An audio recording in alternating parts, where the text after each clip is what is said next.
Welcome back to my channel. If you're new here, welcome. I am a full-time stay-at-home mom, part-time bookseller, all-the-time reader, living and working in Eastern North Carolina, and today we're going to do a Friday Reads video.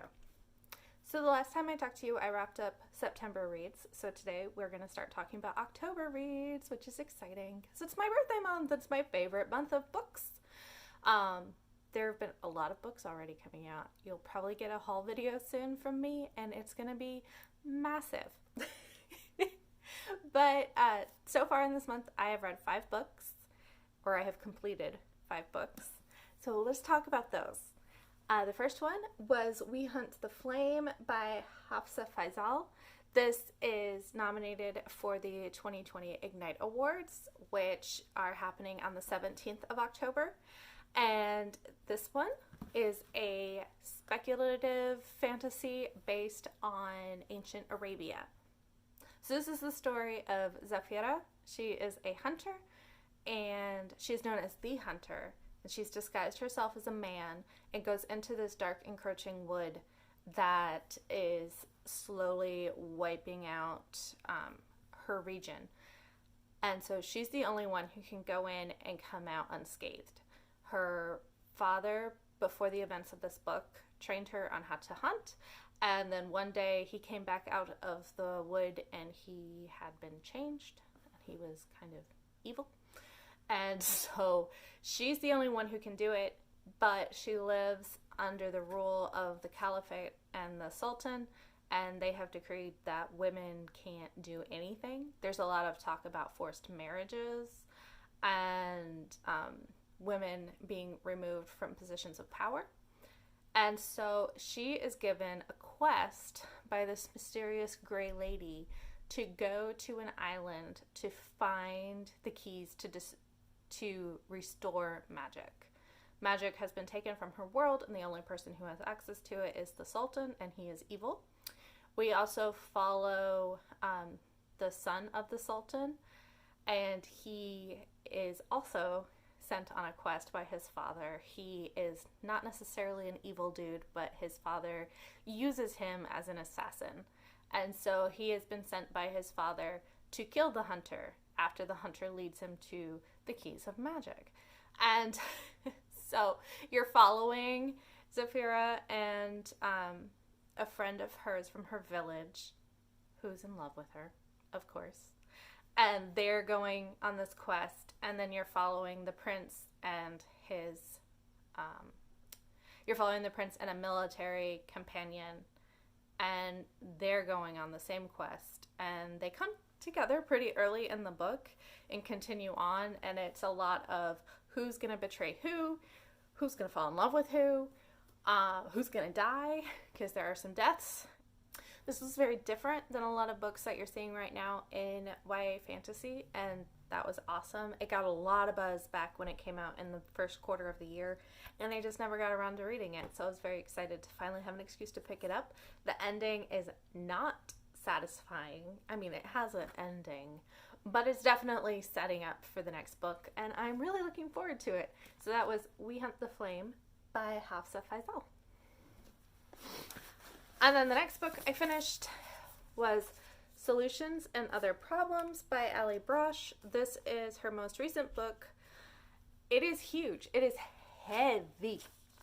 I wish you could feel how heavy this is. It's like textbook heavy. But it's a beautiful new full color memoir essay collection from Ali Brosh, who does Hyperbole and a Half. This chronicles a lot of stuff that happened after her last book, and I don't own her last book, and now I really want to go out and buy it because I've read pieces of it, but I've never sat down with the whole thing. There's a lot in her life that changed that really explains why she kind of dropped off the planet, because I think this book was supposed to come out, her first book came out in 2013, and I think this book was scheduled to come out in 2015, 2017. And it just kept getting pushed back and pushed back and pushed back because she had a lot of personal stuff that happened. So know that there are a lot of trauma trigger warnings. It's not a spoiler because it's her life and you can read about it. But her sister committed suicide after the last book came out. she had a lot of health stuff happen. Her first book was so popular in part because she talked about all of her struggles with depression, so that is in this book. And her marriage, she is no longer married to the man who she was married to in the first book.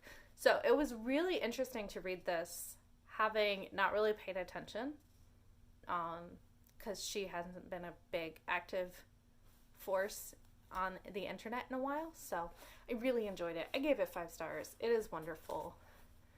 I sat outside and read it on the porch while the kids were playing one day and was laughing so hard I couldn't breathe. Tears were streaming down my face. My neighbors were driving by looking at me like I was insane, and my 4-year-old walked up and went, "Mama, stop." So it was good. It was so good. And then I read, I don't know why the bookmark is still in it, A Touch of Stone and Snow by Milla Vane. This is book 2 in the Gathering of Dragons series. This one follows Lisanne and Eric's.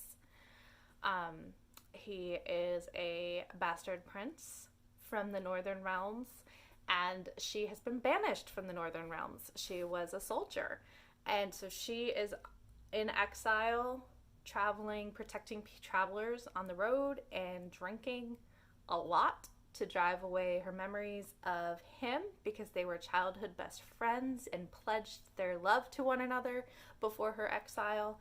And they call him the Feral Prince because he's one of the only ones who survived a plague.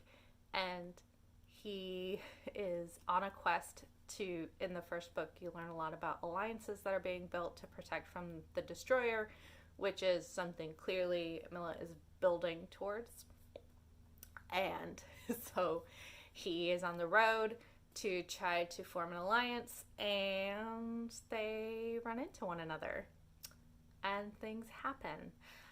Once again, this is a book in which our major love interests have not had their moon nights, and Milla Vane does a really good job of writing very erotic and sexy scenes that don't actually involve intercourse. But I'm pretty confident, based on the characters that I know are going to be in book 3, that they won't be virgins, because I don't usually like virgin books. So I'm pretty confident that in book 3 we won't have to deal with the whole you're a virgin and the first time you have sex it has to be on the full moon. But I really hope that's the case. Book 3 did just get pushed back to the summer of 2021, which makes sense. I mean, we're living through a pandemic. Authors don't owe us things. They are people too. So if you have any recommendations for really quality books that are along the same lines, please let me know, because now I'm done and I'm sitting here like, but bloody handjob is like the mood of 2020, and what am I supposed to do now? And then I read the book for my book club. I run the YA for Adults book club at my bookstore. And this month we are reading Nun Shell Sleep by Ellie Marney. I've never read an Ellie Marney book before, so I was very excited to pick this up. This got sent to us. This is an ARC copy from Little Brown, I believe. Yeah, it came from the novel. They send a box every once in a while to our store. And so they sent this one. Actually, one of my coworkers called dibs on it first, and she read it, and she was like, "Oh yeah, your book club needs to read it." So she gave me the ARC, and I showed them the cover, and they were like, "Oh yeah, we need to read that." It is pitched as Silence of the Lambs meets Sadie. We've talked about how I'm over things being compared to Sadie, because it was such a unique and beautiful and wonderful book, and I love it so much. And please find another comp, because it's just not the same. But that's okay. It is really good. It's very Silence of the Lambs inspired. It is about 2 teenagers who have experienced trauma related to serial killers. One, she was the sole survivor of a serial killer, and the other, he is the son of a U.S. Marshal who was murdered by a serial killer during the arrest. So they are both like 18, 19. And this takes place in the 80s. They are recruited by the FBI to go interview juvenile offenders who are serial killers to try to build, like in Mindhunter, they're trying to build a psychological profile of these offenders.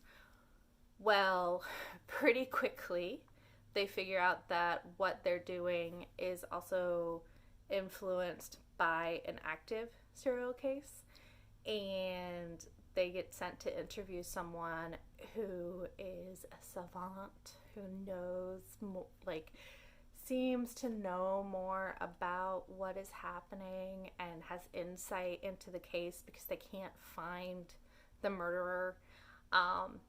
And so she gets sent in to sit, and he's in a cage, and there's a barricade, and yeah, very Silence of the Lambs inspired. But it was good. I really enjoyed it. I think I gave it 4 stars. It was nuts. The title actually comes from the English translation of Nessun Dorma, which is the very famous song from the opera Turandot. And I know it's like among opera people, it's a very pedestrian opera to be like, oh, Turandot is my favorite. But when I was a kid, my dad had the CDs. My dad was a professional opera singer in a former iteration of his life. And helicopter was not low enough or loud enough to be from the base. So I don't think we're at war today. My dad had the CDs, and he'd play them for me, and I remember being like 6, and I could barely read English, let alone, the whatever language was written, the opera is in, I can't remember. I've never actually seen the whole show, but I used to listen to the CDs all the time because he told me it was a Cinderella story, but about murder. And that's how I became who I am today. I don't know. I love that opera. I've never seen it, but I love it. And that's how they got this title for this book. And I was like, my nerd self freaked out. Okay. Stop babbling about opera, Faith. The last book that I finished, I actually finished it this morning, is The Roommate by Rosie Danan. This is a recent release from Berkeley. It is a romance between Clara and Josh. Clara is a socialite from the East Coast who decides to move to California because her best friend from childhood offered her a room in his house, and he is her lifelong crush. And so she's like, you know what? I'm just going to pack up and I'm going to move and I'm going to make this happen with him and give it my best. She gets there, she gets off the plane, she gets in the car with him, and he's like, oh yeah, I rented out my room. And she's like, you rented my room? Where am I supposed to go? And he's like, no, I didn't rent your room. I rented my room because my band just got signed on tour and I got to go. So he ditches her with this guy she's never met who he got off of Craigslist, which I have moved in with people from Craigslist, and it never really worked. It was never like this. So she eventually finds out that her very hot roommate, who's very in shape, but very funny and very sweet, and she enjoys hanging out with, is a porn star. So then they end up starting a website together that's going to be all about women's pleasure and very more like sex ed porn, if that makes sense. Because Clara is a very straight-laced girl, but he gets her off very quickly in ways that she didn't know was possible. And then they fall in love. But it takes until the end of the book because it's a romance novel. But it's very sexy, and I really enjoyed the how do I say this without sounding like a complete prude, because I was raised to be a prude. I'm not anymore, but the discussions of the porn industry and the problems in the porn industry and how women's pleasure should be valued was good to read. So I recommend it. It was fun. It was a sexy time. Okay, so that's everything I've read so far. So my birthday is this weekend, so I don't know what I'm going to read. I'm just kind of winging it.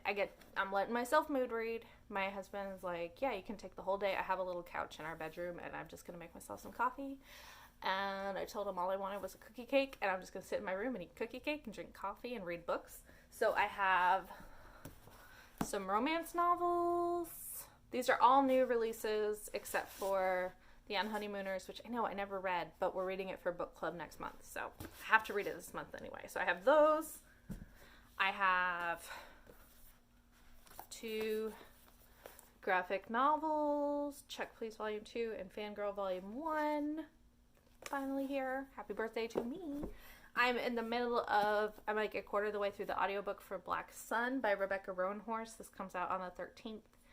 I got the audiobook a little bit early because Libro FM loves bookstores. And so I don't know if I'm going to keep listening to it or I'll switch to print. And then I have 2 arcs that I want to get read this month. The Echo Wife by Sarah Gailey comes out in February, and then The Wife Upstairs by Rachel Hawkins comes out in January. This is like sci-fi clones. My coworker was like, yes, you need to read it, and she got a second art copy, so she gave me this one. And then this one is a feminist modern Southern Gothic retelling of Jane Eyre, which I loved Jane Eyre in high school. So I'm like, now I know how problematic it was. You know, don't at me. I am the Gothic Bronte girl. I was never an Austen girl.